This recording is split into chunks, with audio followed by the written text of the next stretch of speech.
नमस्कार, शाम के 7 बजने वाले हैं। खबर दमदार के इस वक्त के बुलेटिन के साथ मैं हूं अनुपम। प्रदेश की हर छोटी बड़ी खबरों को लेकर वाराणसी में दाल मंडी चौड़ीकरण को लेकर ध्वस्तीकरण के बाद मकानों की नापी तेजी से की जा रही है। रजिस्ट्री और मुआवजा लेने की प्रक्रिया भी शुरू हो गई है। जानकारी के मुताबिक 4 मकानों की रजिस्ट्री करा ली गई है। साथ ही अनाउंसमेंट कर दाल मंडी के लोगों को कैंप कार्यालय आकर बातचीत करने को कहा गया है। साथ ही चेतावनी दी गई है कि अगर बातचीत नहीं करेंगे तो ध्वस्तीकरण की कार्रवाई की जाएगी। दाल मंडी चौड़ीकरण के लिए 187 घरों का अधिग्रहण किया जाना है। इसका चरणबद्ध तरीके से ध्वस्तीकरण होगा। चौड़ीकरण के बाद विश्वनाथ मंदिर मार्ग पर ट्रैफिक की समस्या से निजात मिलेगी। दाल मंडी सुंदरीकरण व चौड़ीकरण के लिए सरकार द्वारा स्वीकृत योजना के तहत जमीन व मकान की रजिस्ट्री हेतु राजस्व व पीडब्ल्यूडी टीम का कैंप कार्यालय थाना चौक में खुला है। अतः आप दाल मंडी चौड़ीकरण में आज दूसरे दिन कार्रवाई जारी रही और इसके अंतर्गत जहां ध्वस्त हुए मकानों का मलबा हटाया गया तो वहीं 4 और मकानों की नापी की गई। नापी की जो प्रक्रिया है उसी वक्त की जाती है जब मकान की रजिस्ट्री हो जाती है, यानी कि जब ध्वस्तीकरण के बाद रजिस्ट्री की जो प्रक्रिया है उसमें तेजी आई है और उस तेजी की तस्वीर आज दाल मंडी में देखी गई है। 4 मकानों की लोक निर्माण विभाग जो है वो नापी किया है और इस दौरान बाकायदा अनाउंस भी किया गया है। अनाउंस में ये कहा जा रहा था कि जल्द से जल्द अपने मुआवजे की जो धनराशि है उसकी प्रक्रिया के लिए यहाँ चौक थाने में स्थित जो कैंप कार्यालय है वहां पर आकर संपर्क करें और साथ ही ये भी कहा जा रहा था कि यदि आप वार्ता नहीं करते हैं तो ध्वस्तीकरण की कार्रवाई की जाएगी। वहीं जो दूसरी तस्वीर है वो देखी जा रही है। दाल मंडी से लगभग 100 मीटर अंदर, चौक थाने के लगभग 100 मीटर के अंदर जाकर के 4 मकानों की नापी की गई है और ये नापी की प्रक्रिया लगातार जारी है। जैसे जैसे रजिस्ट्री की प्रक्रिया होती रहेगी वैसे वैसे मकानों की नापी की जाएगी और नापी के बाद जो ध्वस्तीकरण की जो कार्रवाई है वो चलेगा। रवि पांडे, न्यूज़ 18, वाराणसी। जौनपुर में पुलिस ने धर्म परिवर्तन कराने वाले 4 आरोपियों को गिरफ्तार किया है। लालच देकर धर्मांतरण कराने वाले 2 महिला और 2 पुरुषों पर कार्रवाई की गई है। आरोपियों के पास से पुलिस ने बाइबल, किताब, फोन, ईसाई धर्म के प्रचार प्रसार की चीजों को बरामद किया है। बुलंडी गांव में ऑनलाइन धर्म परिवर्तन की जानकारी मिलने पर बड़ा एक्शन लिया गया है।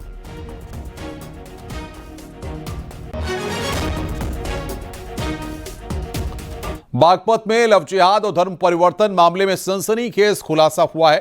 पीड़िता ने कई स्थानीय नेताओं और आरोपियों पर दबाव और पैसे का लालच देने के गंभीर आरोप लगाए हैं। साथ ही अगवा कर कोर्ट में बयान बदलवाने को मजबूर किया गया है। बीकेयू नेता प्रताप गुर्जर और नीरज पर मारपीट, दबाव बनाने का आरोप लगाया गया है। पीड़िता ने बीजेपी जिलाध्यक्ष से मिलकर निष्पक्ष जांच और न्याय की गुहार लगाई है। दरअसल एक विवाहित महिला ने एक मुस्लिम युवक अल्ताफ और गुड्डू और उसके साथियों पर जबरन धर्म परिवर्तन कराने, अश्लील वीडियो बनाकर ब्लैकमेल करने और महीनों तक शारीरिक शोषण करने का आरोप लगाया था। मुझे 3-4 बंदे बोल के गए कि कुछ बात करनी है। उन्होंने मुझे बैठाया और एक ऑफिस पर लेकर गए। वहां पे प्रमोद प्रमुख और काफी नेता थे। एक का नाम नीरज था और एक थे प्रताप गुर्जर थे। इन लोगों ने मुझे दबाव बनाया, मेरी बोली लगवाई वहां पे। उसके बाद इन लोगों ने मुझे उस गाड़ी में अपहरण करा। मेरा अपहरण करके ये लोग सारे दिन इन्होंने मुझे गाड़ी में घुमाया। गाड़ी में घुमा के उसके बाद ये मुझे दासना के पास एक होटल है गाजियाबाद वाले रोड पे, उसमें लेके 204 नंबर कमरा है, उसमें नौशाद और एक अमित चौहान था। उन्होंने मुझे एक गाड़ी में जबरदस्ती बैठाया। उसके बाद वे लोग वहां रखे। इन्होंने मेरी वीडियो बनाई मार मार कर। यहाँ बला फुसला के लड़कियों के साथ में वो एक कोई वो बताया शोरूम बनाया हुआ है। शोरूम में कपड़े के फिटिंग के लिए अंदर है भेजते हैं। वो लड़की की तस्वीर खींचते हैं। तस्वीर खींचने के बाद में फिर उस लड़की को ब्लैकमेल करते हैं और उनका शोषण करते हैं। उन लड़कियों के साथ उनकी इज्जत से खेल के फिर उन्हें बाहर का रास्ता बन्नाल पन्नाल जहां भी भेजते हैं। उस बात का मैं पूरा आप लोगों को मैं मतलब अगले कल 24 घंटे तक इस केस की मैं तह तक पहुंचूंगा और मैं पता करूंगा ऐसे दरिंदे कौन हैं जो इस तरह की घिनौनी हरकत कर रहे हैं। बागपत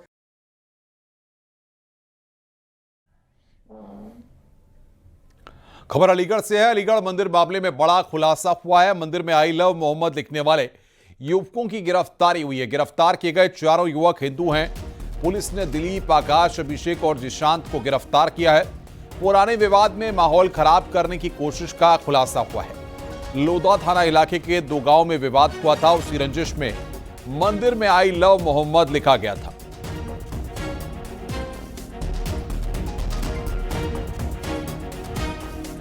तो अलीगढ़ मंदिर मामले में यहां पर बड़ा खुलासा हुआ है। आई लव मोहम्मद लिखने वाले थे हिंदू। मंदिर में लिखा था आई लव मोहम्मद। चित्रकूट के कोषागार विभाग में पेंशन घोटाले के मामले में एसआईटी ने बड़ी कार्रवाई की है। सहायक कोषाधिकारी विकास सचान, लेखाकार अशोक कुमार वर्मा सहित 30 आरोपियों को गिरफ्तार किया गया है। अब तक करीब 2 करोड़ की रकम आरोपियों से बरामद की जा चुकी है। घोटाले में पेंशनर, दलाल और विभागीय कर्मचारी मिलकर 43.11 करोड़ गबन कर चुके हैं। एसआईटी जांच में एक आरोपी कर्मचारी की हार्ट अटैक से मौत हो गई है। फिलहाल पूरे मामले की जांच पड़ताल जारी है।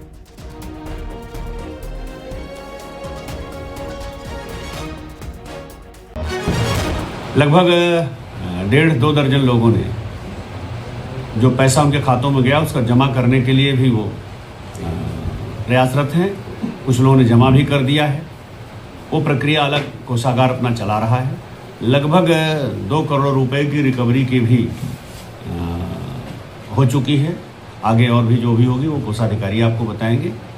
लेकिन पुलिस की जो एसआईटी है वो लगातार अपने साक्ष्य संकलन कर रही है और जो भी इसमें दोषी पाए जाएंगे, नामजद लोग या प्रकाश में आने वाले, सबके खिलाफ कार्रवाई होगी। आगरा पुलिस ने 3 साल बाद 25,000 के इनामी बदमाश रमेश चावला को गिरफ्तार किया है। आरोपी रमेश पिछले 3 साल से पुलिस को चकमा देकर फरार था। उसके खिलाफ आगरा के कई थानों में मुकदमे दर्ज थे। आरोपी रमेश पर गैंगस्टर एक्ट के तहत इनाम था। यह परगट गैंग का सदस्य था जो नकली चाबी बनाने का मास्टरमाइंड भी था।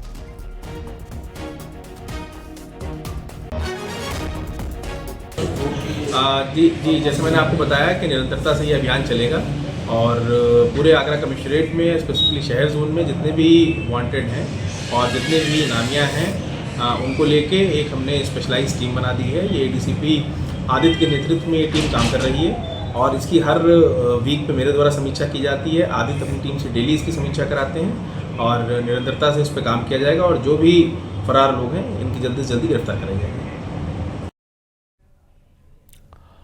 खबर आगरा से है। दर्दनाक सड़क हादसे में एक दिव्यांग की मौत हो गई। हादसा थाना जगनेर क्षेत्र के चंदसोर गांव में हुआ है। ईंटों से भरी तेज रफ्तार ट्रैक्टर ट्रॉली अचानक पलटने से हादसा हुआ।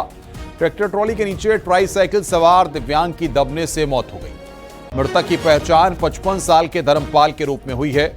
हादसे के बाद ट्रैक्टर ट्रॉली का ड्राइवर फरार हो गया। पुलिस हादसे की जांच पड़ताल में जुटी हुई है।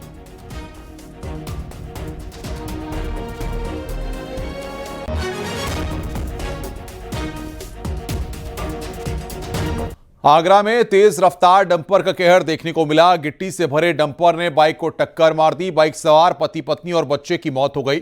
डंपर बाइक सवारों को करीब 300 मीटर तक घसीटता हुआ ले गया। हादसे के बाद ग्रामीणों ने हंगामा किया। मौके पर पहुंची पुलिस ग्रामीणों को समझाकर मामला शांत कराया। हादसा थाना मनसुखपुरा क्षेत्र के पापरी नगर तिराहे पर हुआ है।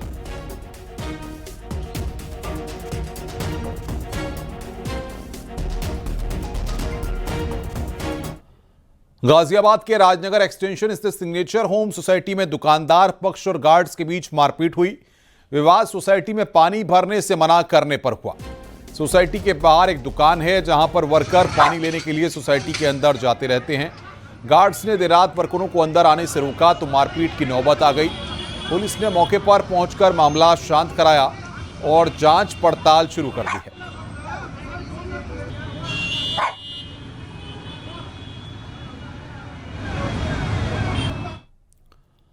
कानपुर देहात में बीमा की रकम हड़पने के चक्कर में एक मां ने अपने प्रेमी के साथ मिलकर बेटे को मौत के घाट उतरवा दिया। हत्या का कारण 40-40 लाख रुपए की 4 बीमा पॉलिसियां जो बेटे के नाम पर थी। मां अपने प्रेमी के साथ बेटे को होटल में खाना खिलाने लेकर गई और उसकी हत्या कर दी।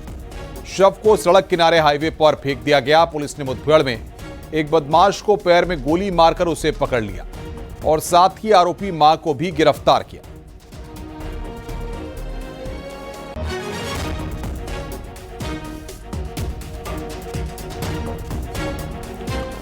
अलीगढ़ के महुआ खेड़ा थाना क्षेत्र में नगर निगम टीम पर हमले के मामले में पुलिस ने कार्रवाई करते हुए 3 आरोपियों को गिरफ्तार किया है। नगर निगम की तहरीर के आधार पर मुकदमा दर्ज किया गया है। बाकी आरोपियों की भी तलाश में पुलिस की टीम जुटी हुई है।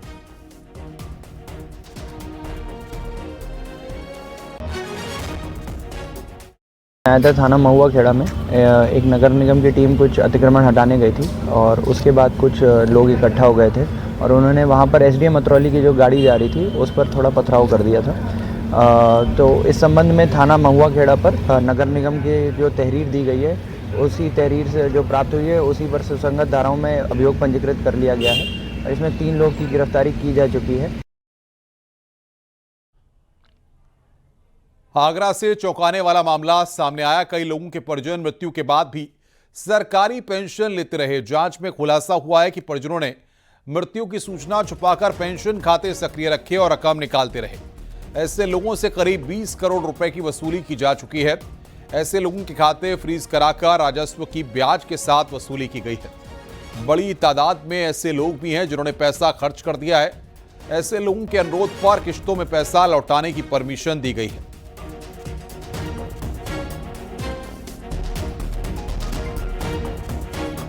संभल में धामपुर ग्रुप की रजपुरा और असमोली मिल पर टैक्स चोरी को लेकर आईटी की छापेमारी जारी है। सूत्रों के मुताबिक रजपुरा के शुगर गोदाम में टैक्स चोरी के सबूत खंगालने में आईटी की टीम लगातार जुटी हुई है। वहीं मिल के सभी कर्मचारियों के फोन भी वापस कर दिए गए हैं, लेकिन अभी मिल के अंदर जाने की रोक बरकरार है। रजपुरा की डीएसएम शुगर एवं असमोली की धामपुर बायो ऑर्गेनिक्स लिमिटेड में रेड लगातार जारी है।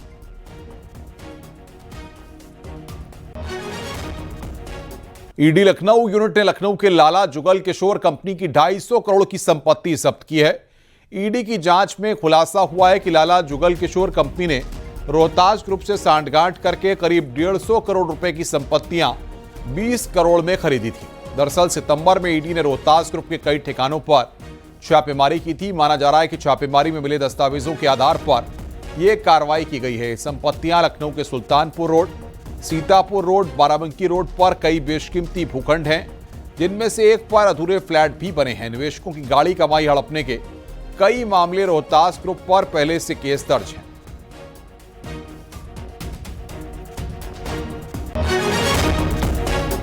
और बड़ी खबर की बात कर रहे हैं, लखनऊ से है। बिहार के वोटर्स को छुट्टी मिलेगी। मतदान के लिए छुट्टी देगी योगी सरकार। यूपी में नौकरी कर रहे बिहार के वोटर्स को छुट्टी मिलेगी। बिहार के वोटर्स के लिए 6 और 11 नवंबर को अवकाश है। सामान्य प्रशासन विभाग ने यह आदेश यहां पर जारी किया है। तो सामान्य प्रशासन विभाग ने यह आदेश जारी किया है।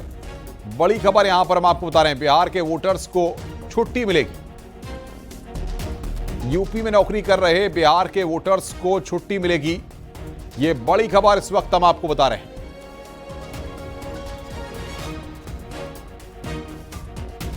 जस्टिस सूर्यकांत होंगे देश के अगले मुख्य न्यायाधीश। 24 नवंबर को सीजेआई की शपथ लेंगे। जस्टिस सूर्यकांत सुप्रीम कोर्ट के मुख्य न्यायाधीश होंगे। राष्ट्रपति ने जस्टिस सूर्यकांत के नाम को मंजूरी दी है। तो जस्टिस सूर्यकांत अगले सीजेआई होंगे। बड़ी खबर हम आपको बता रहे हैं, देश के अगले चीफ जस्टिस होंगे। 24 नवंबर को सीजेआई की शपथ लेंगे जस्टिस सूर्यकांत। खबर लखनऊ से है। मुख्यमंत्री योगी आदित्यनाथ ने गन्ना किसानों से संवाद किया। इस मौके पर मुख्यमंत्री योगी आदित्यनाथ ने कहा कि मोदी जी के नेतृत्व में किसान खुशहाली की एक नई राह पर चला है। मोदी जी के पीएम बनने के बाद किसान प्राथमिकता में शामिल हुआ। पीएम मोदी के नेतृत्व में कई योजनाएं शुरू हुई। पहली बार सॉइल हेल्थ कार्ड योजना शुरू हुई। आज किसान को किसी भी मंडी में फसल बेचने पर टैक्स नहीं लगता। सीएम योगी ने कहा कि 2017 में सरकार में आते ही 86 लाख किसानों का कर्ज माफ किया और पिछले 8 साल में 23 लाख हेक्टेयर अतिरिक्त भूमि की सिंचाई की व्यवस्था की। 2017 के पहले क्रय केंद्र स्थापित नहीं हुए थे, बिचौलिया मुनाफा कमाते थे। हमने 8 वर्षों में प्रति क्विंटल 85 रुपए की वृद्धि की है। सीएम योगी ने कहा कि हमने सत्ता में आने के बाद कोई चीनी मिल बंद नहीं होने दी। आज उत्तर प्रदेश में 122 चीनी मिलें चल रही हैं।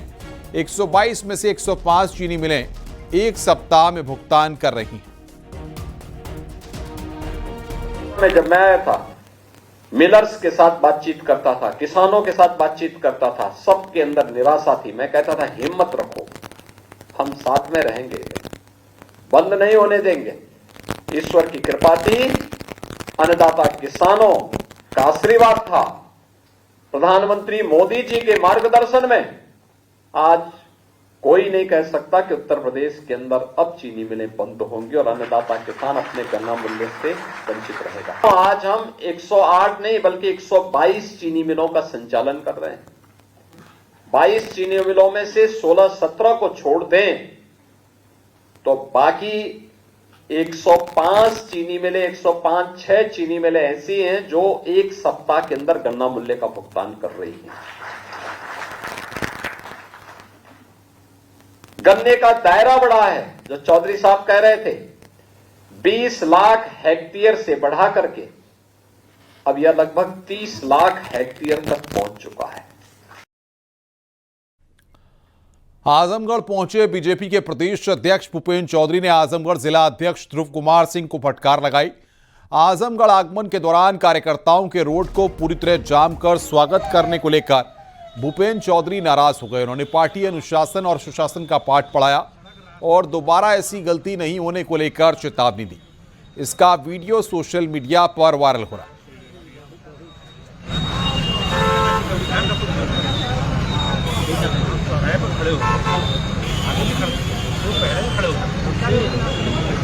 कड़ी सुरक्षा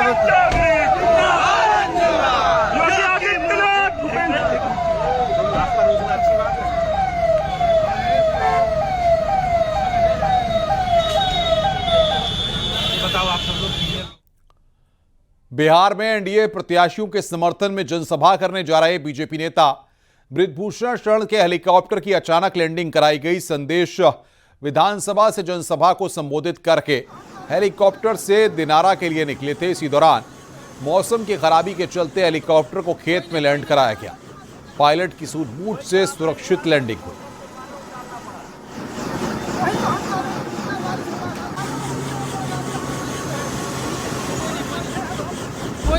वो किसी प्रकार की घटना नहीं है। वो लैंडिंग पायलट ने बड़े सूझबूझ से एक खेत में करा लिया। किसी प्रकार की कोई घटना नहीं घटी। मैं इस समय गाड़ी पर बैठ करके पटना जा रहा हूं, तो किसी अफवाह में आने की जरूरत नहीं है। मैं खुद ये वीडियो अपना स्वयं का बना करके पोस्ट कर रहा हूं। किसी प्रकार की कोई हानि नहीं हुई है। डिप्टी सीएम ब्रजेश पाठक ने कांग्रेस नेता राहुल गांधी पर निशाना साधा। उन्होंने कहा कि राहुल गांधी को भारत की विरासत और सांस्कृतिक पहचान की जानकारी नहीं है, इसलिए वो अनर्गल टिप्पणी करते हैं। हमेशा देश की सनातन संस्कृति पर टिप्पणी करते हैं। उन्होंने छठ पर अनर्गल टिप्पणी की है। बिहार के लोग उन्हें कभी माफ नहीं करेंगे। आने वाले चुनाव में जब मतदान होगा तो बिहार की जनता इसका बदला लेगी।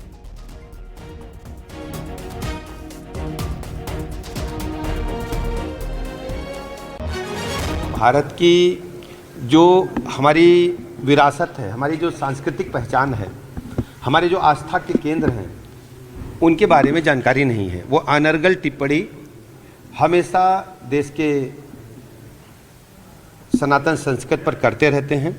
आज उन्होंने छठ मैया के जो महान पर्व है, पावन पर्व है, उस पर जो अनर्गल टिप्पणी की है, भारत के लोग और बिहार के खासकर लोग इन्हें कभी माफ़ नहीं करेंगे। आने वाले चुनाव में जब मतदान होगा, इनको इसका बदला चुकाना पड़ेगा। समाजवादी पार्टी के अध्यक्ष अखिलेश यादव ने केशव प्रसाद मौर्य के बयान पर पलटवार किया है। केशव मौर्य के राहुल, अखिलेश, तेजस्वी का भविष्य अंधकार में वाले बयान पर अखिलेश यादव ने कहा कि सपा तेजस्वी के समर्थन में खड़ी है। साथ ही उन्होंने तंज कसते हुए कहा कि अब की बार डिप्टी सीएम बाहर।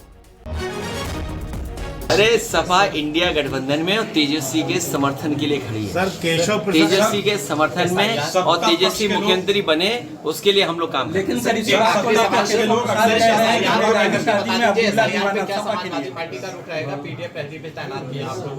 वो हम लोग संगठन बना रहे हैं। हमारा साथी सही सवाल पूछ रहा है। मैंने ये कहा कि एक नारा बना है लखनऊ से, अब की बार डिप्टी सीएम बाहर। कहाँ, यूपी में कि बिहार में? कहीं यूपी।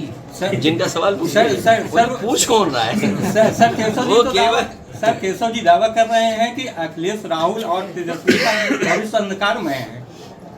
अंधकार के बाद ही रोशनी, हम लोग रोशनी का प्रयास कर रहे हैं सर, रोशनी लाने का काम कर रहे हैं। सीबीएसई ने परीक्षा के लिए डेट शीट जारी की है। सीबीएसई की 10वीं 12वीं की परीक्षाएं 17 फरवरी से हैं। 17 फरवरी 2026 से 10वीं 12वीं की परीक्षाएं होंगी। तो बड़ी खबर यहां पर हम आपको बता रहे हैं, सीबीएसई बोर्ड ने यहां पर तारीखें ऐलान किया है, परीक्षा के लिए डेट शीट जारी कर दी है। सीबीएसई की 10वीं 12वीं की परीक्षाएं 17 फरवरी से होंगी। उत्तर प्रदेश के परिषदीय विद्यालयों में संविदा पर काम कर रहे विशेष शिक्षकों को जल्द ही नियमित किया जाएगा। टीईटी या सीटीईटी पास विशेष शिक्षकों के दस्तावेजों की जांच की प्रक्रिया कल से शुरू होने जा रही है। 26 नवंबर तक प्रदेश में सत्यापन की प्रक्रिया पूरी की जाएगी। पहले चरण में 75 जिलों में चुने गए 500 स्पेशल एजुकेटर्स के दस्तावेजों की जांच की जाएगी। उसके बाद योग्य शिक्षकों को नियमित करने की प्रक्रिया शुरू होगी। इस प्रक्रिया के लिए सुप्रीम कोर्ट के आदेश के बाद एक स्क्रीनिंग कमेटी का गठन किया गया है। मथुरा के वृंदावन के श्री बांके बिहारी मंदिर में हाई पावर्ड कमेटी के पदाधिकारियों और प्रशासनिक अधिकारियों ने श्रमदान कर साफ सफाई अभियान चलाया।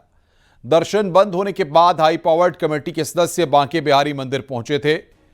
हाई पावर्ड मैनेजमेंट कमेटी के अध्यक्ष हाईकोर्ट के रिटायर्ड जज अशोक कुमार, सचिव और मथुरा के जिला मजिस्ट्रेट चंद्र प्रकाश सिंह, सदस्य एसएसपी श्लोक कुमार बिहारी जी मंदिर में साफ सफाई करते नजर आए।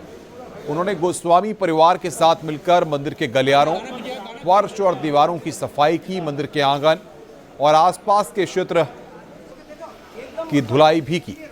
इस अभियान से हाई पावर्ड कमेटी के सदस्यों ने मंदिर में साफ सफाई कर स्वच्छता का संदेश दिया। प्रबंधन से संबंधित विशेष रूप से बात करनी थी और ये बात हुई है और उनको कुछ दिशा निर्देश दे दिए हैं, उससे संबंधित कार्य वो करेंगे। कुछ ऐसे बिंदु हैं जिन पर गंभीरता से विचार किया जाना है। एक अवसर मिला हम सबको कि भगवान के सेवा का जो अद्भुत अवसर मिला जीवन में, ये बहुत ही रोमांच करने वाला था। बहुत सुंदर। आगे बढ़ते हैं। दाऊद इब्राहिम पर दिए बयान के बाद फिल्म अभिनेत्री से सन्यासिनी बनी ममता कुलकर्णी चर्चा में है। ममता कुलकर्णी के बयान पर स्वामी यशवीर जी महाराज ने नाराजगी जताई है। स्वामी यशवीर जी महाराज ने कहा है कि ममता कुलकर्णी सन्यास की दीक्षा लेकर राष्ट्र विरोधी काम कर रही हैं। उनको सन्यास आश्रय में रहने का कोई अधिकार नहीं है। उन पर देशद्रोह का मुकदमा दर्ज होना चाहिए। ये गलत वक्तव्य देने पर राष्ट्रद्रोह का मुकदमा भी होना चाहिए और जिसने उनको संन्यास दिया है, मेरा उनसे निवेदन है कि इनके कपड़े वापस ले लें। ऐसी निकृष्ट विरोधी विचारधारा का कोई भी हो या राष्ट्र विरोधी हो, इस तरह का वक्तव्य देने वाले को तो सनातन धर्म में कोई स्थान नहीं है, संन्यास आश्रम में कोई स्थान नहीं है। सन्यासी का तो कर्तव्य होता है धर्म और राष्ट्र की रक्षा करने के लिए अपने जीवन को लगा दे, और वो सन्यास की दीक्षा लेकर के राष्ट्र विरोधी कार्य कर रही है। उसको सन्यास आश्रम में रहने का कोई अधिकार नहीं है। आगे बढ़ते हैं। जियो का कनेक्शन इस्तेमाल करने वाले युवाओं के लिए खुशखबरी है। जियो यूजर्स को 35,000 का Google Gemini AI subscription free मिलेगा। आज से 18 महीने तक के लिए जेमिनी प्रो फ्री मिलेगा। इसमें 2 TB data storage, video tool, VEO 3.1 nano banana जैसे कई टूल शामिल हैं। ये पूरा पैकेज 18 से 25 साल के उन यूजर्स को मिलेगा जो अनलिमिटेड 5G प्लान के लिए एलिजिबल है। सभी पात्र यूजर माई जियो ऐप पर आसानी से इस फ्री सर्विस का लाभ उठा सकते हैं। जेमिनी प्रो AI सबसे सक्षम AI मॉडल है जो image generation, film making tool, image से वीडियो टूल, नोटबुक से लेस है। जो यूजर से पहले जेमिनी प्रो का पेड वर्जन इस्तेमाल कर रहे हैं वो भी अपने प्लान को फ्री ऑफर में तब्दील कर सकते हैं। इस पूरे खर्च का भार जियो पर नहीं आएगा। रिलायंस इंडस्ट्रीज के चेयरमैन मुकेश अंबानी ने कहा है कि गूगल के पार्टनरशिप में जियो भारत को AI की शक्ति देगा। वहीं अल्फाबेट के CEO सुंदर पिचाई ने कहा है कि रिलायंस और गूगल लंबे समय के पार्टनर हैं और इस ऑफर के जरिए कंज्यूमर, बिजनेसेस और डेवलपर कम्युनिटी को AI की सुविधा दे रहे हैं। रुक रहे हैं यहां पर ब्रेक के लिए। खबरों का सिलसिला लगातार जारी।